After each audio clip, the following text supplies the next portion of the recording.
artistic director of the Gullah Kinfolk Traveling Theater. And we have already had a 20-minute conversation prior to coming on live about everybody that we know, about field peas, about Savannah State. So welcome, welcome, welcome. Thank you so much for having me. Yeah, so look, the list of things that you have going on. We know you're a native of Beaufort of the Sea Islands. You're the founder and the artistic director of the musical performing group. What's it called? Gullah Kinfolk Traveling Theater. You're a storyteller. You're a singer. You're just everything. You're every woman. Tell me some more about yourself and what you got going on. Oh, Jesus, girl. Too busy, number one. Yes. But it's a good busy. It's a good busy. I'm also an ordained minister. Okay. And of New Covenant Fellowship Ministries. All right. A mother of 3, grandmother of 9. Okay. Former educator as well. I can tell it's all in your makeup. It's how you present yourself. I see it. Yeah. Was supposed to go to law school. Wanted to watch The Young and the Restless. I guess because I was young and restless. Young and restless. Yeah. Well, I had a crush on Snapper. At the time, but anyway. Snapper. Yes, ma'am. But eventually came back after I graduated. I graduated from Howard, came back home. Was supposed to go to law school. I told my mother, give me 2 years and I'm going to law school. In the meantime, I started teaching and fell in love with teaching. And the rest is history. I co-founded a group called the Hallelujah Singers. We were in the movie Forrest Gump. And I was with that for about 10 years. And then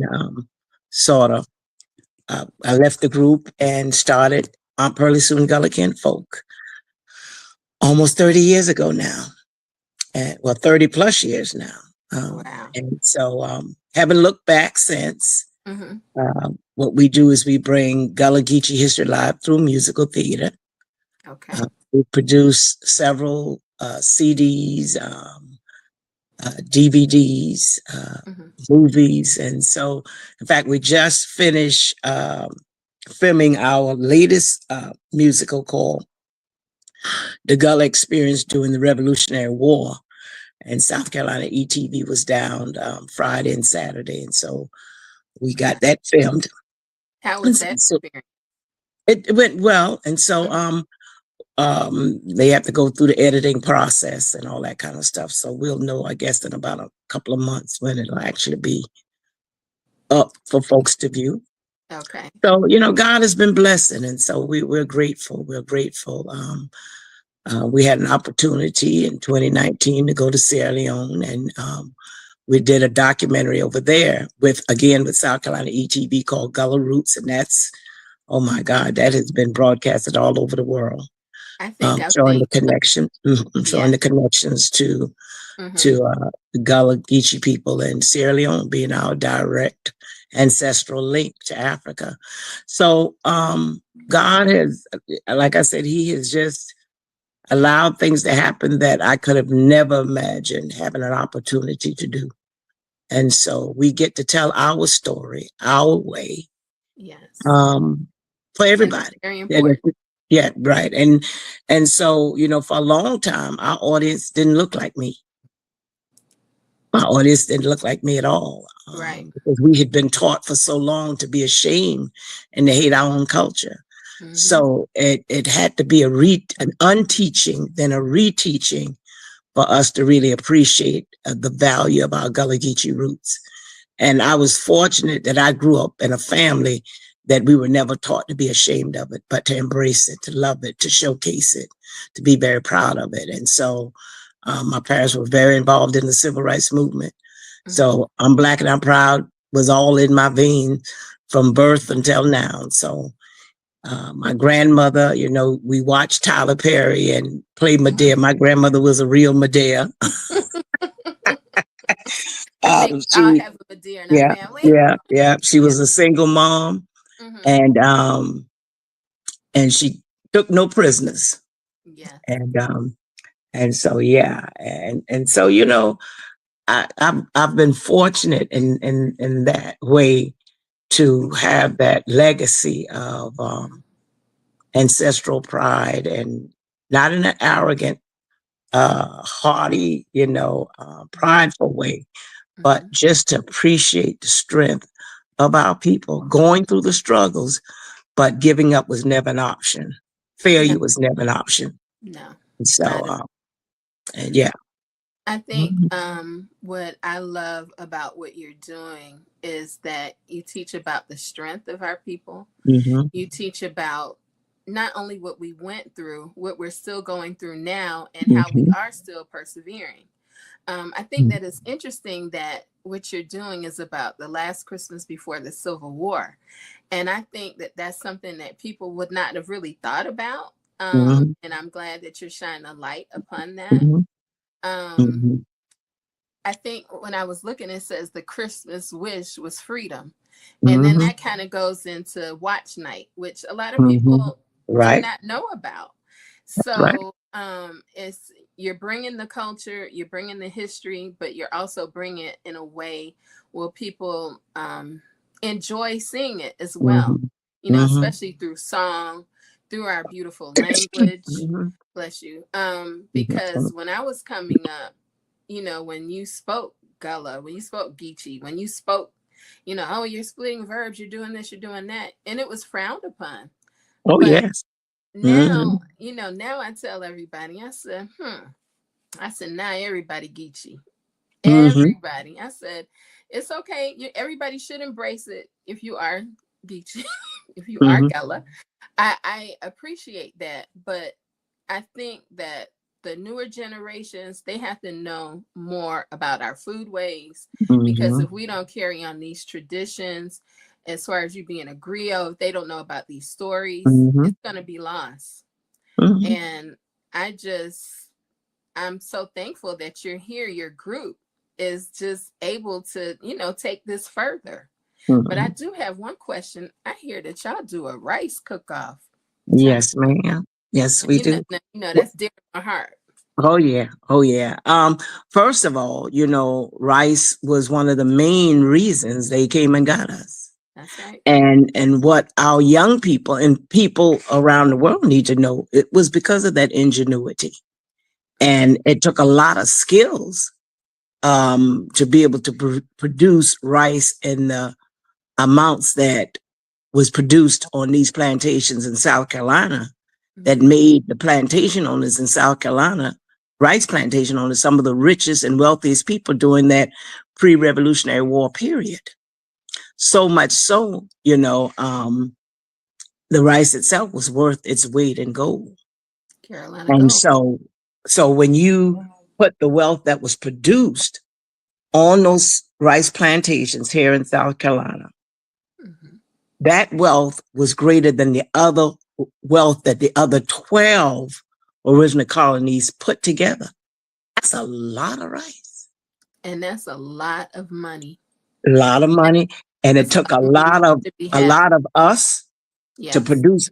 And you're talking about taking swampland that was looked at as wasteland and Mm-hmm. turning those swamplands into gold mines, Right. and having to clear that property off by hand. You didn't Mm-hmm. have no modern day cranes, um, what's called backhoes or anything like Right. that. This was Right. all done by hand, sweat, and tears, Yeah. I with got. water moccasins and alligators, mosquitoes, Yeah. marsh rats, all of that. In the midst of all of that, they Yes. were able to take and clear off acres and acres and acres of swampland, then build those dike systems that would be able to dry when you needed it to be dry, to hold the water Mm-hmm. back, when you Mm-hmm. needed it to be flooded, to let the gates open to flood. It had to be a certain uh, salt levels. And so you had to Yes. have that that what they call the trumpman that would be able to taste that water to see if it was too salty or not salty enough, because a whole crop could be ruined. Could be So, ruined. and that those were specialized skills. And so they paid a higher price to bring us in from places like Sierra Leone because we were masters there. And so they were specific about where they wanted us to come from because they wanted us to have those specialized skills. So when they start talking about America, making America great again, really? Right. But you want to send us all back? Right. We are the greatness of America. Right. So yeah.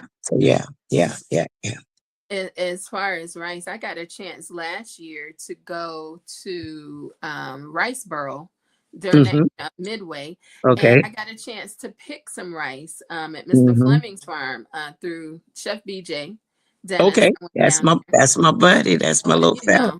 We call My each place other. son. Yes. Yeah. So I got a chance to go down there, and when I tell you the emotions that I had in that rice field, because I said, Lord, my ancestors were out here toiling, and I had on rubber boots. So they didn't have all of that. I had on protective gear. I had gloves. I was, when I think about what they did to plant all of that rice out there, and like you said, the engineering process, because you can't just throw some rice out there and it grows.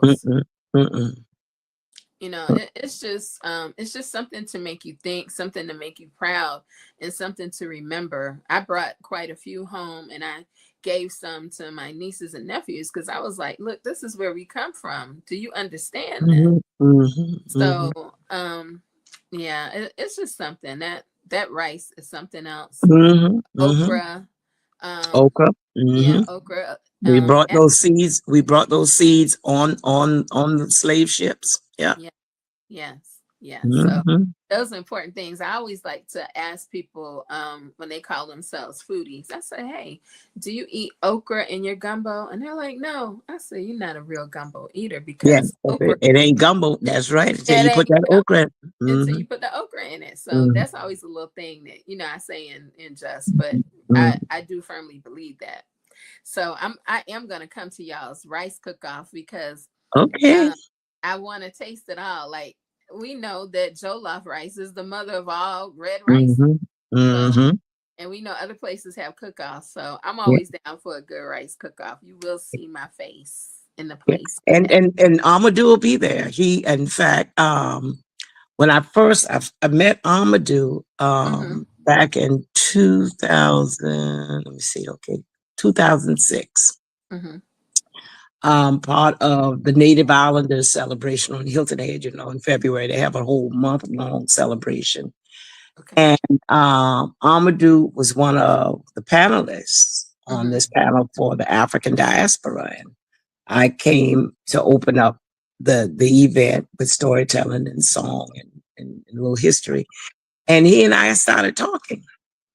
And so we exchanged numbers, and I said to him, you need to come to our Christmas and and he said, I'll be there in November. I said, November? He said, yeah. He said, I'm coming. He said, do you know Joe Apollo? I said, sure, I know Joe Apollo. Well, Joe Apollo is a white anthropologist who had done a lot of studying and helped to make the connection between Sierra Leone and especially South Carolina and Sierra Leone Islands.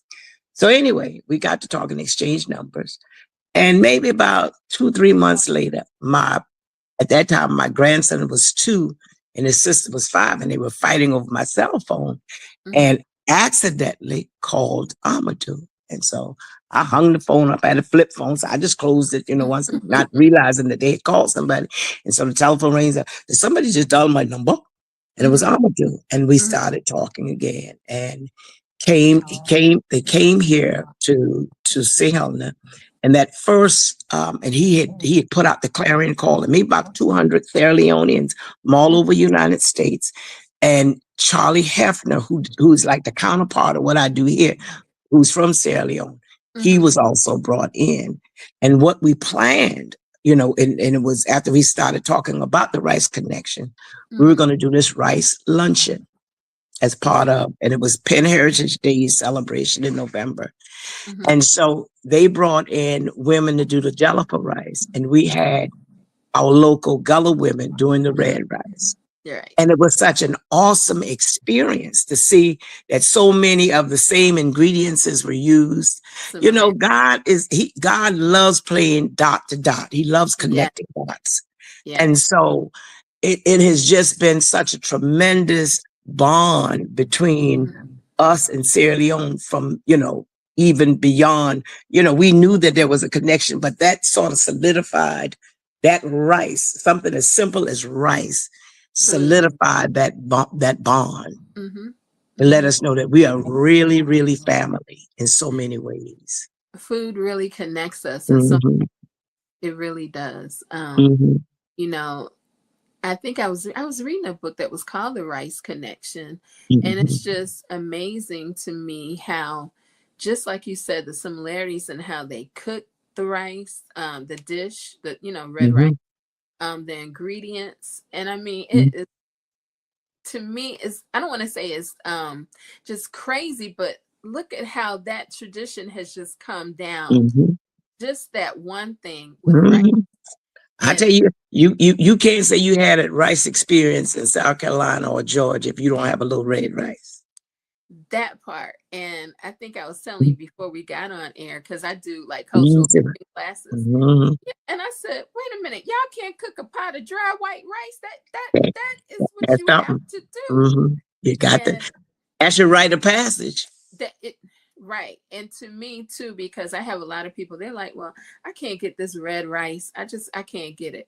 I said, it's a learned dish. You don't make it right the first time. You got to mess it up a couple of times. That's right. That's right. And and I personally put mine in the oven. My mama sometimes put hers on the stove, but we also know about the little trick with the paper bag on, under the lid. So it's different things, but what I love is just, teaching that part, making it fun, but keeping the traditions going. And it seems like that's part of your love too. Yeah. I started cooking. I think I was about 3 is the earliest I can remember cooking with my grandmother. She had a 3-legged stool in her kitchen. And I guess I might have been maybe about 4 or 5 when she started me with frying chicken. I'd been stirring pots prior to that. And it was in the summertime because her birthday was in June. So, and her kitchen ceiling was the lowest ceiling in her house. So you can just imagine. And she had a gas cooking stove, and she also had her wood burning cooking stove in her kitchen. And so, so I was standing on her stool frying, and I can see the cast iron frying pan now with the pieces of chicken in it. And I was standing and just under, just my panties because it was so hot. And I leaned up against by accident, leaned up against the frying pan. And so I had this burn mark across my stomach. Girl, I was so proud of that burn mark because I could tell everybody I was learning how to fry chicken. You will learn. And it's an art. It's an art. And so, yeah. And all of my, my grandmother, all of her sisters were, cooks and domestic workers. And my grandmother was so funny. In hindsight, I'm looking at her now, and we're talking about over 60 years ago. Never called her employer, Miss Nobody. It was Helen, Winnie, get out my kitchen. Don't you open that oven and make my cake fall. Get out here. I'll call you in the food. I mean, that's how when I tell you Medea, I'm telling you. And she was about 5'1", busty, full-figured. Everything was always neat as a pin. Everything was, she starched her underdrawers. I mean, everything was pressed in, pressed. And yeah. Water. Yes. And she'd cook, she'd be in there cooking. And Miss Helen's house was right on the water in downtown Beaufort. And it's ironic, it's one block from the elementary school that we integrated. And so I would go to work with my grandmother on Saturdays to Miss Helen's house. And my grandmother would put the roast on, and then she would go out the back door, throw out her crab line with the chicken neck. That's right. You know, catch about a bushel of crab, bring it back in Miss Helen's house, boil it, pick her crab meat, because that's what we were going to have for dinner once she left there. I mean, it's our stories and our lives were so full when, you know, people look at it and say, oh, no, we had a very rich and unique lifestyle here that gave us foundation, gave us that tenacity that, like I said, giving up was not an option. You know, feeling sorry for yourself, that wasn't part of who we were. You just picked yourself up and you kept going. You just kept going. You listen. You exhale, you pass gas, and you kept it moving. Now that sounded like my grandmother. Like that, yeah. I mean, when I think, you know, I always ask people what was their fondest food memory. Yours is fried chicken. Mine, you talked about the crab. Mine would be devil crabs. My grandparents had a club on Wilmington Island, and my grandmother was known for her devil crabs. And you learn how to pick crabs young. So I can remember the first time when I brought my former husband down, and we were all eating crabs. And Daddy was like, well, Gina, are you going to show him how? I said, I showed him one time, like how y'all did me when I was little. I said, he might want to go and get something else to eat. I'm not going to keep showing you how to pick crabs and y'all eat all the rest of it. So, I mean, it's a lesson learned. You got to go for what you know. You know, even like an oyster roast, if you can't get your oyster open, that's on you. You better eat something else. I mean, we're not doing all that. my husband came down because my husband was from DC. And first of all, I hadn't even invited him to come down because my girlfriends and those were coming down for Thanksgiving. I came earlier. I left maybe about 2-3 days earlier. And so 6 of them came down in a Grand Torino, 6 deep. And my husband was about 6'4". So if you can imagine that. And like I said, I didn't like him. I had just met him like in October. I didn't like him then. Nobody had invited him to come. And one of my other girlfriends that was supposed to come didn't come again. So he decided to take her place. So when they got there, got to Beaufort. And, you know, one of the things my mother would always cook for folks coming in was going to be red rice. Okay. With shrimp in it, sometimes with shrimp. Sometimes, if not with shrimp, fried shrimp on the side, and fried fish, you know, some kind of vegetable, be it cabbage, greens, whatever. So my husband was sitting at the table, and my mother came from behind him to set his plate in front of him. And he had a whiting with the head on it. Oh, Lord. And he jumped up and almost knocked my mother down because he had never had a fish with the head on it. And he's big 6-foot man, you know. And I said, boy, you hit my mama, and I'm about to jump on him. And then I realized, I looked and I saw the fear on his eyes because he's had them eyes looking at me. Them like, what eyes? I'm about to knock you out in here, Negro. So so from that time on, I had to always take the head off the fish. Right. So, you know, just little things like that we think so, and that's a reminder to people that Black folks are not monolithic. No, not at all. It's funny, like when I do dishes, I do a lot of red snapper for people. And they said, I don't want to see the eye. I said, I'm going to put a lemon on top of the eye, but I'm cooking the fish whole. And that's like, what is it? But I guess it's just like, well, I eat goat and you know, all kind of stuff. My daddy and them, they hunt it. So, you know, I've eaten everything. I don't know what I haven't. But I would laugh because one of my cousins, he said, you know, Uncle Lawrence had us out there trying to get the goat. And he said, now get it from the back and hit it in the head real quick. Don't scare it because you're going to make the meat tough. And I was like, you think about all that stuff like it's a joke, but I guess that would make sense. Mm-hmm.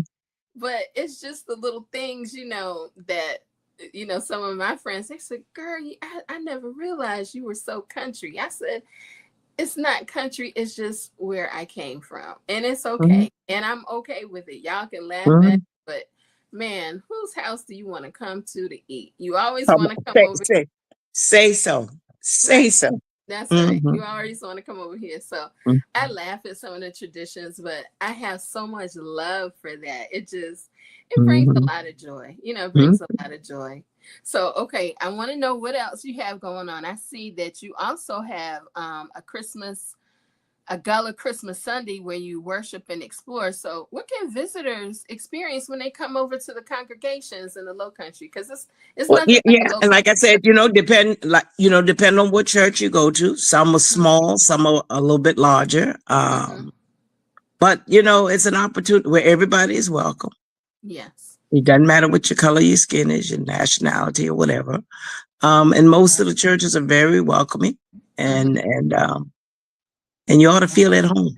Your spirit ought to feel at home there. And if not, then come to our church. Well, there you go. Look, shameless plug your church. I'm not mad. Mm-hmm. New Covenant Fellowship Ministries, because we love company. All right. And my pastor, she's originally from Trinidad. Her husband, who was our late pastor that passed, Mm-hmm. Pastor Givens, he was from Green Pond. Oh, Up a little country. Yeah. yeah. You don't even get to blink all the way, and you're You through just it. a half blink. Mm-hmm. And Yeah. they have my pastor before when he first moved back home from New York. Mm-hmm. He came back home and found out that his grandfather's property that had been stolen from Mm-hmm. them. Mm. It was 500 acres that was purchased right right after the Civil War by his great great grandfather, Mm-hmm. um, and was passed down to his grandfather. The grandfather couldn't read or write very well, Mm-hmm. and was working for this white man. Was giving the white man the money to pay the taxes on his property. Of course, he didn't do that. Didn't pay it in his name anyway, and eventually stole the 500 acres. So when my pastor's father was dying, he Mm-hmm. decided to move back home to Green Pond in Colleton County, which is right, the next county right above Beaufort County. Mm-hmm. And found out that the 500 acres was up for sale by the bank. Somehow the bank had gotten possession of it. And he went there to get some information on purchasing it, and found out that it was another 1,000 acres that was also Oh my uh, goodness. connected to that. He said, well, I want all 1,500 acres. Mm-hmm. And he said, I'm going to pay for it in 90 days. And the banker sort of smirked and said, well, okay, you have to put X amount of dollars down for deposit. And if Mm-hmm. you don't, we get to keep the deposit. I said, no problem. You'll have your money before 90 days. Mm-hmm. And so my pastor said when he got on the property, he heard the voice of God, the Lord say, walk, what do you see? He was walking the property. He said, what do you see? And Mm-hmm. he said, I see trees. And the voice said, the gold is in the land. He said, Lord, what do you mean? He said, look again, look and see, what do you see? He said, I see trees. He said, harvest 50 acres of your trees and pay for your property. And in less than 90 days, he had paid for it totally, 1,500 acres. And that property has the railroad tracks, Amtrak railroad tracks run through the property. Mm-hmm. It has 2 cell towers on it that even though he's been deceased almost 10 years, his children, his grandchildren, great grandchildren will be making money off of that because Generation. those generational wealth. Mm-hmm. Um, it's also hunting clubs come on there to hunt. That's just how Mm-hmm. large it is. It Mm-hmm. has about 4 ponds on it. It has a gator pond, a bass pond, a catfish pond, My um, God. just an amazing history, you know, um, and his great grandfather, the one that originally purchased his gravesite is on there, and he was part of the U.S. colored troops. So it's so much history, So much. It's just and it's so when late. people It's late. layered. So tell your friends that call you country, tell them you was country before country was even cool. That's right. Everybody's saying where your fan at. Where your fan at. Everybody wearing We're gonna country. click it real quick. Yeah. Everybody wearing country hats and boots and stuff. So Look, country is in now. So tell us that you was country before country was even cool, honey. before everybody's like, "Oh, Mm-hmm. Gina, you gonna get a cowboy hat?" I said, "I could just go pick one out the closet." I mean, I have had those. I've Mm-hmm. cowboy hats. I mean, I've been hunting. We go fishing. Uh, Mm-hmm. my papa, my mama's father, taught us how to make nets. I mean, come on Yeah. now. Oh, girl, yeah. Yeah, so it's just it's not something that I play at. It's something I use. Come I on, girl. yeah, I Girl, so go ahead.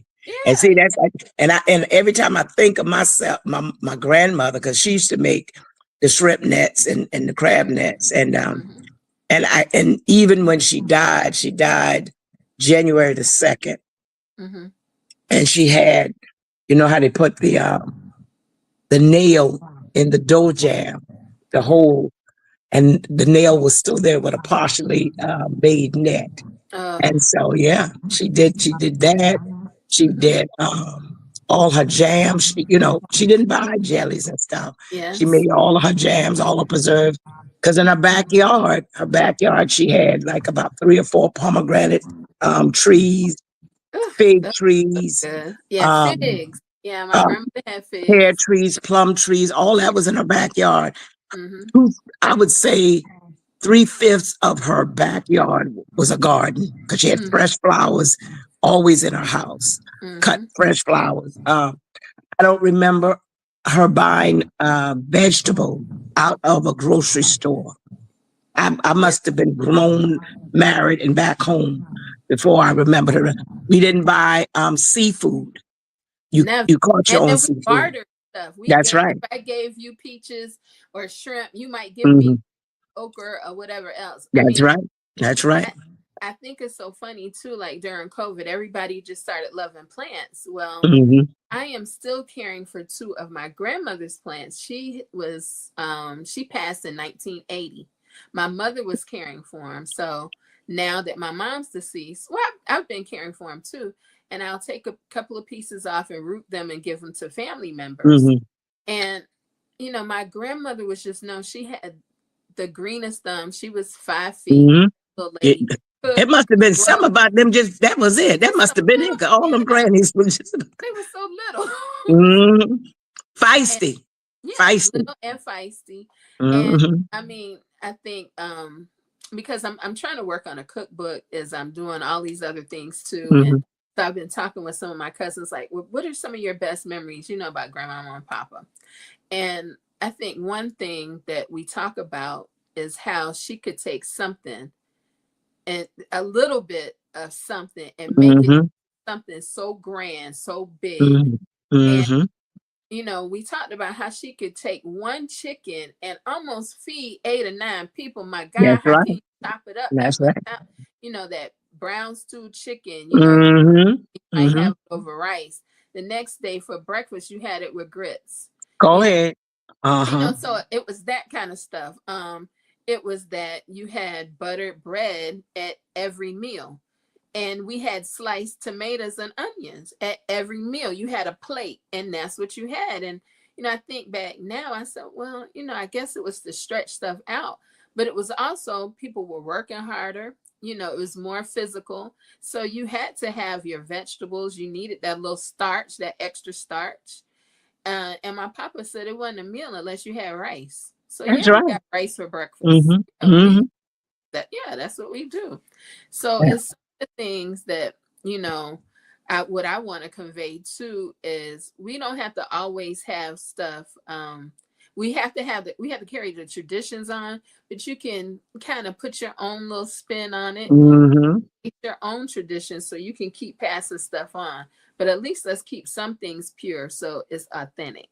That's my thing. Let's keep it authentic and put your little spins on it. But I'm so excited about this holiday season, so I can actually get to meet you in person, because now I feel like I've known you, so I got to at least touch you and hug you. Yes, And ma'am. yeah, and Yes. get to be around you. Mm. I just want to know, I was looking through some of these questions and stuff that, it's like I could talk to you all day. I want to know, like, what's your favorite rice dish? Is it like a perlo? Is it, because I'm a red rice girl, but man, if my grandma could come back one day and just make me some oyster perlo. Girl, shut up. Oh my goodness. You were about to say that? I'm telling you, because I have a recipe. I've tried it. It tastes good. It still ain't grandma. But it ain't hers, right? It Uh, just, it's certain dishes that you like, oh, they could just back. So like, and then it's hard to find like rind, the bacon with the thick rind on it. Because you got, and see, some things, like I tell folks, like Sunday dinners, it was like, this one doesn't eat pork, this one doesn't eat meat, this one doesn't eat that. And I told myself, listen, this ain't Burger King, have it your way. My mom would say, I am not a short order cook. Girl, I was cooking 2-3 different pots to get everybody. And then this Sunday, I'm cooking this way. And then that person don't shop. I said, you know what? I'm going to cook my pots the way I want to eat it. I only cook on Sundays, basically. Because my granddaughter lives with me and she's vegetarian vegan now. And so Sunday is about me. So anyway, but I mean, it's something about good bacon to start those pots off with. It's really the foundation to every meal. And my niece likes to tease me because, of course, I have my bacon grease jar, and so she said, well, are you gonna put the bacon grease in it? I said, what you think I got the jar for? Yeah, I'm gonna put it in there. I said, that's gold. And so I mean, it really, what don't you start? Even when you do shrimp and grits, don't you start off with a little bacon in there? Come on. Yes, ma'am. Even with your red rice, don't you start off with the bacon, bell pepper, onion, is the bases, that's the base. And I don't know. I mean, I've been trying to eat a little better, but a little bacon grease ain't hurt nobody. But let me ask you this, honey. What better is in the eye of the taster? Because a lot of folks, and listen to me good, I don't, people with high blood pressure and all that kind of issues, but a lot of folks stop with this and they don't do this and they don't do that, and find out that they have the same health issues. That part, I just feel like it's moderation. Yeah, I think everything can be done in moderation. The level of physical work that our foreparents did, yes, with the same so-called quote unquote, whatever they say is bad eating, they still live to be 100, 110, 111. Yeah. My grand aunts, the last two that died, they were in their 90s, still raking their yards, still living, washing their clothes, cooking, doing everything. It was only maybe the last 6 months to the last year of their life that they had to have. But up until that time, they were still doing everything. My aunt was 93 years old, still raking her yard and bagging up the leaves. And that's that good. With grandkids in the house, sitting down watching her rake the yard. Yeah. Okay. Yeah. So. Yeah. I mean, I think that to me, that's part of grounding that we don't really anymore. The children are always doing this on the phone. They get outside, they don't touch a tree, they don't get the feet to feel the grass under their feet. So it's just certain things that I think that we really need to start back introducing. And I know a lot of people are now, because things, are changing, and they're understanding that we really have to get back to some of the basics. But as long as I can draw breath and move around, I'm always gonna have me a little something planted out in my backyard. And I may not get to rake up all the leaves I want to, but I'm gonna go and prune and help do some things outside because I want to keep. I want to feel that. I want that tradition, you know. But you know, my mother, she was like cutting the grass for a long time. I said, Mama, let's just get a young person to do some of that. She said, but Gina, I enjoy it. I like being outside. And we Yeah, that need to sounds like my baby sister. Yeah, she loves yeah, it. yeah. You know, we need to feel that and to embrace it. I just I think what I really want to start doing is I did some cooking classes with children, and just the joy that they have because so many people are not teaching their children just how to set a table, how to even boil an egg. We take things for granted. And I have a friend, and he's like, "Well, are you gonna really videotape yourself scrambling an egg?" I said, "Do you remember the first time you scrambled an egg?" Well, no. I said, some people don't know how. So yeah, I'm gonna video everything. The things that we take for granted, someone may never know. They don't know how to do it. They've never done it. And I feel like that's what you bring in too, is bringing a griot. You're showing people things that they don't know about. You're showing it through song. I mean, that part is just I think we all embrace music that way. You show it, that is your art. I mean, what blessing is that you're able to carry that part on. I know you have to feel great Yeah. when you see yourself, you know, especially in these movies. And do you ever think that you would be doing that? No, I didn't, and the blessing for me is when my grandkids they don't get this whole thing about letting kids decide. If God thought kids could decide things on their own, then he wouldn't have given them parents, and he definitely wouldn't have given them grandparents. And so you know, all of my grandkids, my kids, but especially my grandkids, they all started on stage with me from embryo state.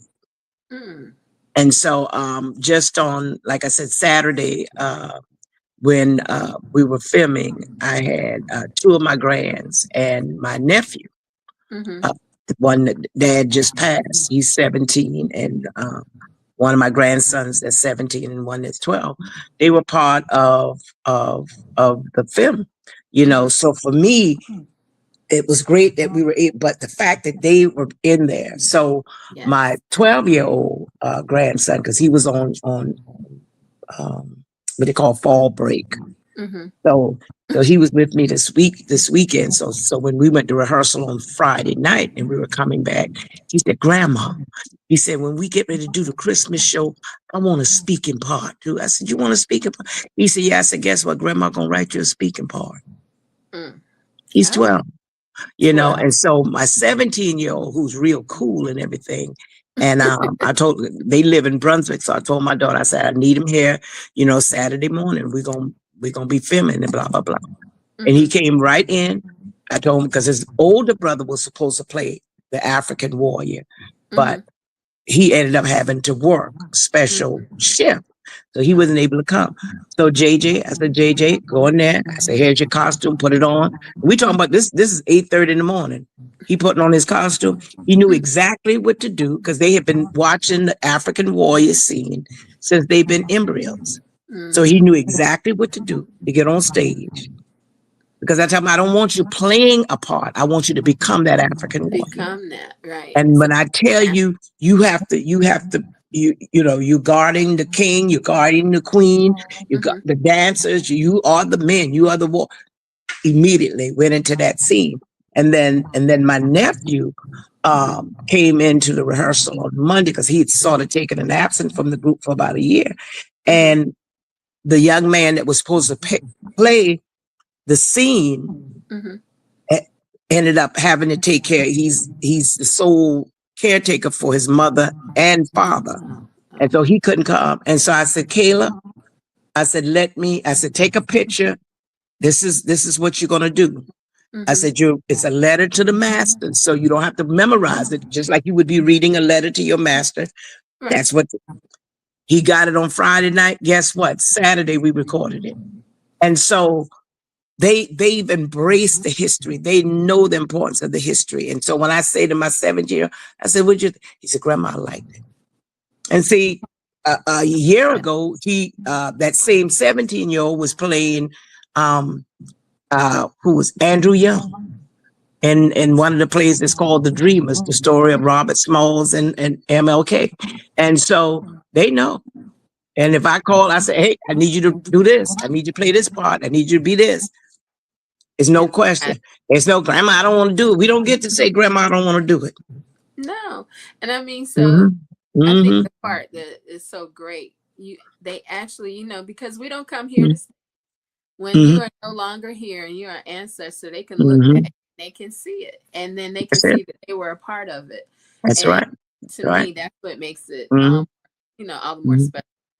Okay, so last thing I just want to know, is there anything else that you would like to tell everybody about what your next appearance or what you have going on? What would you like to share as we Well, the whole weekend is called the Sea Island Gullah Christmas Celebration. It starts that Thursday on December 4th. We start with the symposium of the cultural symposium again with the connections to Sierra Leone and the Gullah Geechee people, rerouted, remembered, reassembled.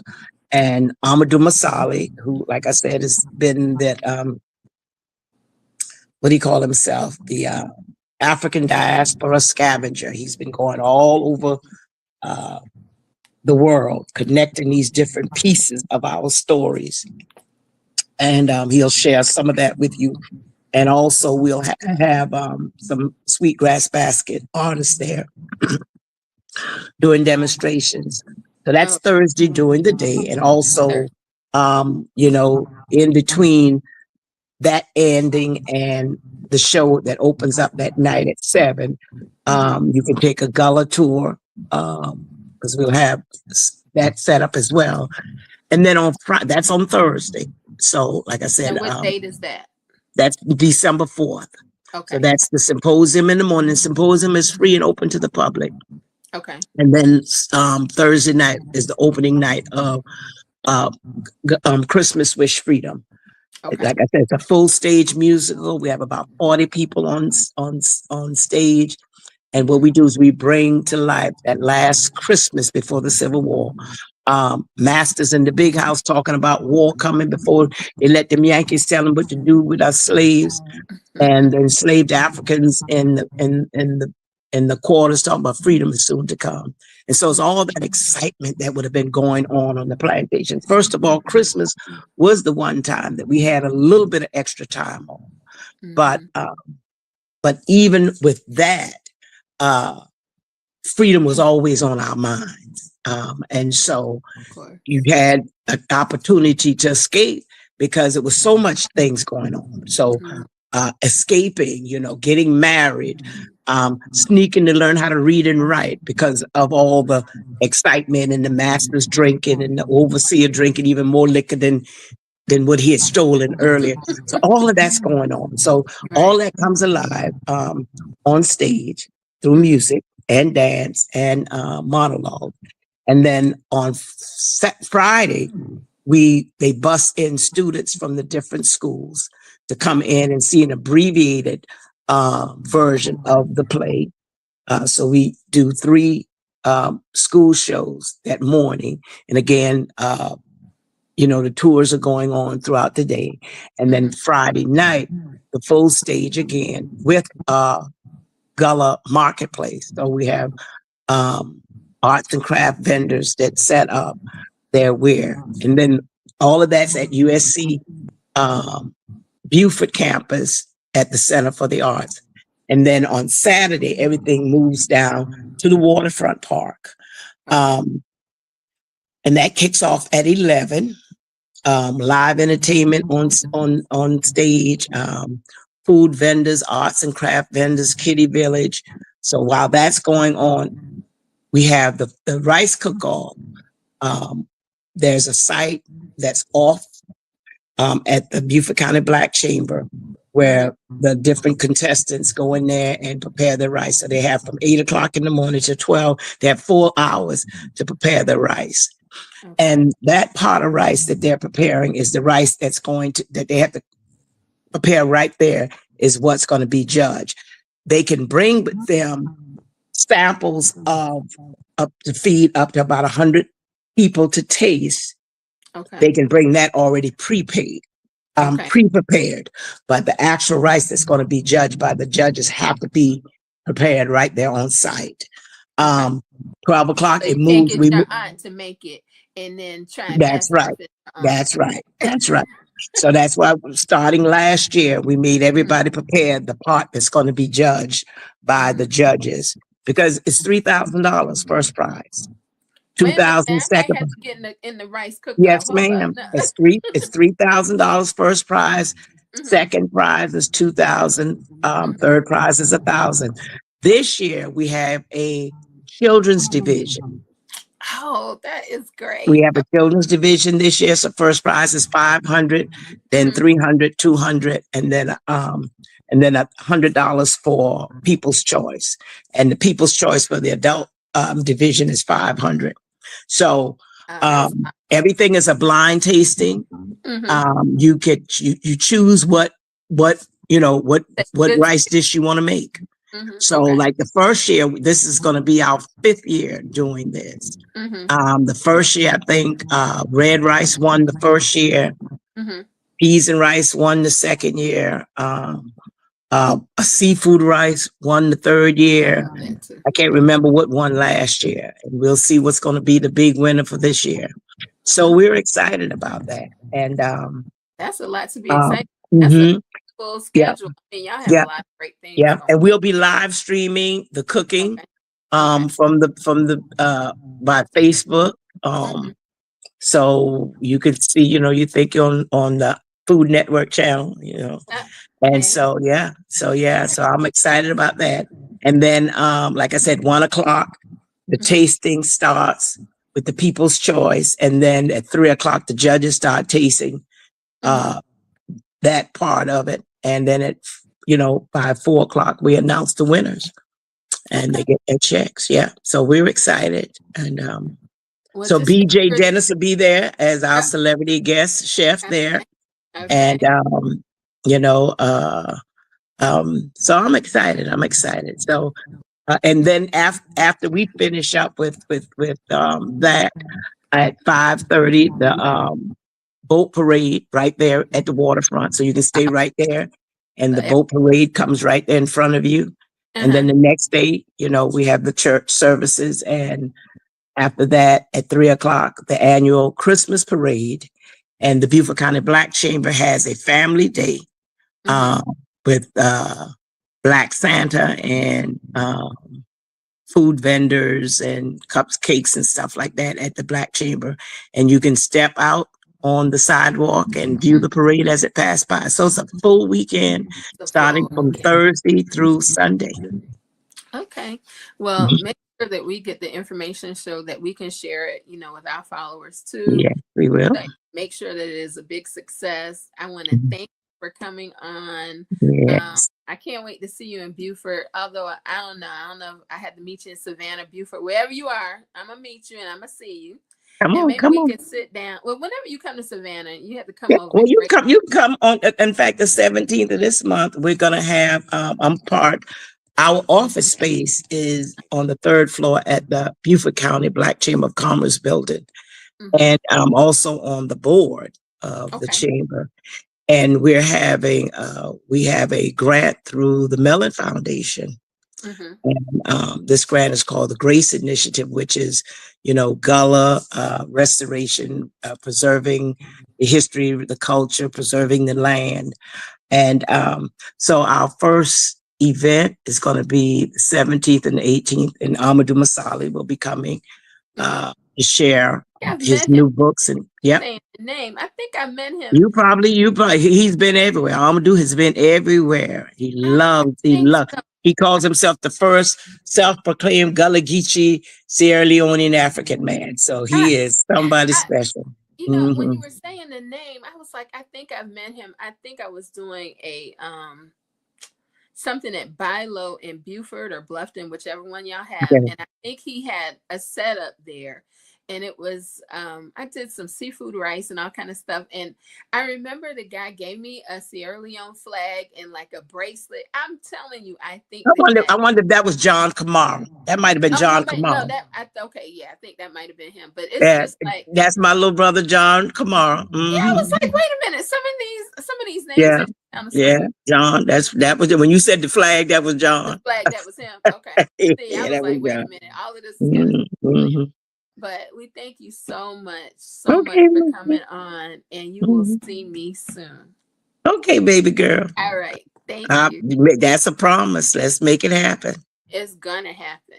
God bless you. God bless you exceedingly abundantly above all you can ask, think, or even imagine. In the name of El Shaddai, the God of more than enough. Amen. Amen. I wish the same. Mhm. Thank you. Thank you. Thank you so much. Bye-bye. Bye-bye.